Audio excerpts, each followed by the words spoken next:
Morning High School. It is September 28th. I am a long way from our empty halls.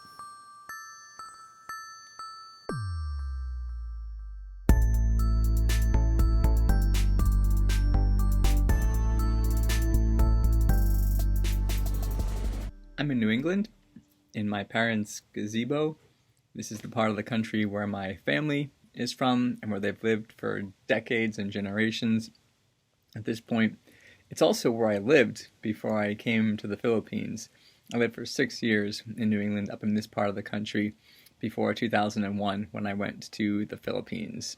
I was sharing this with my homeroom last week, but I didn't go to the Philippines to work at Faith Academy.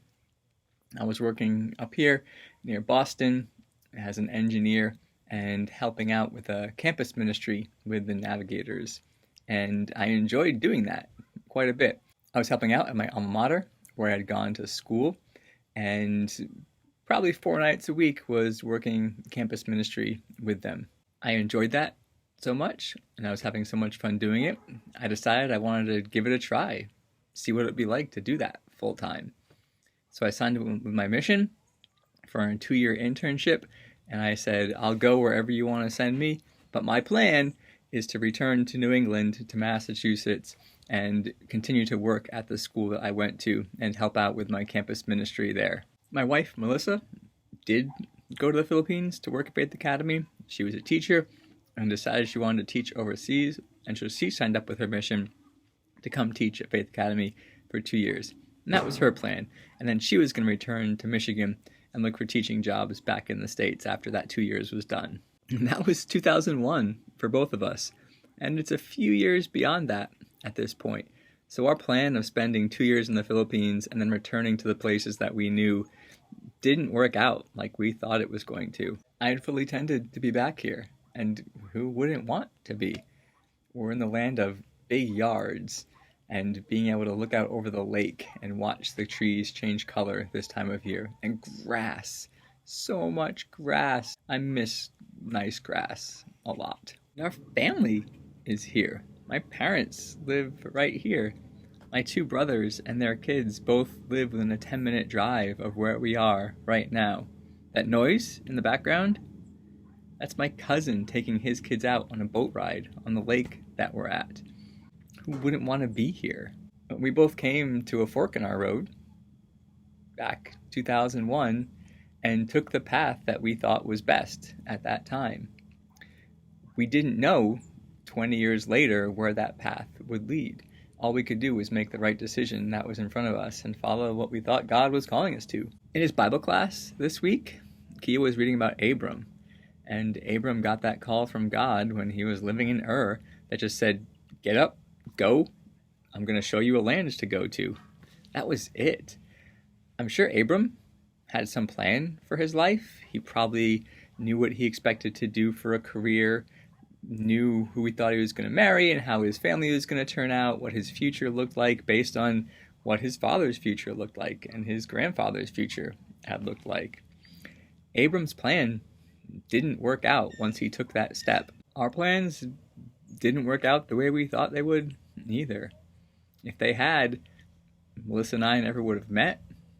We'd both be in separate states for the past 2 decades.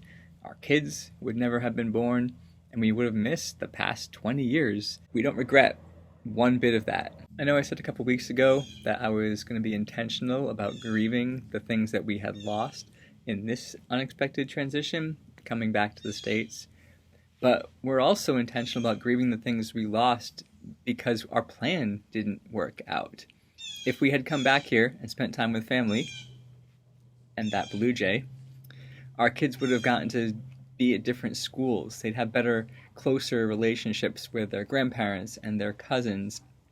They'd have gotten to experience different things about the way we grew up and the things that we got to do when we were their age in school.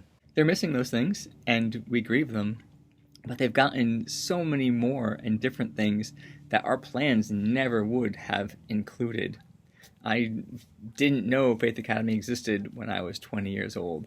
I didn't know scuba diving was a thing that I would love and that my kids would love when I was that age. I had no clue I'd be going to the Philippines to meet someone I was going to end up marrying and spending the rest of my life with. Those things were just not in my plan, but they are such good parts of my life. I think it's okay to make plans. There are proverbs that talk about the wisdom in making plans and preparing for your future. But I'm glad I didn't hold my plan so tightly that when God said, "Get up, go to a land I'm going to show you," that I didn't say, "No, I don't want that thing." The sun's about to set on this New England day by the lake, and wherever you are, I hope you've got a plan and a vision for where you'd like your life to go and where you'd like your life to take you, the things that you want to accomplish and the things that you want to do.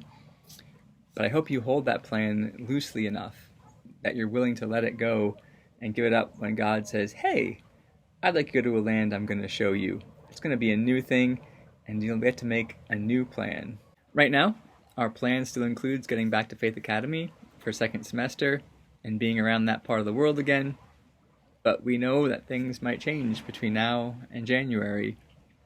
So we're holding that a little bit loosely and being willing to go where God leads us in the next few months. However long it is until we get to see you again, stay safe, stay sane.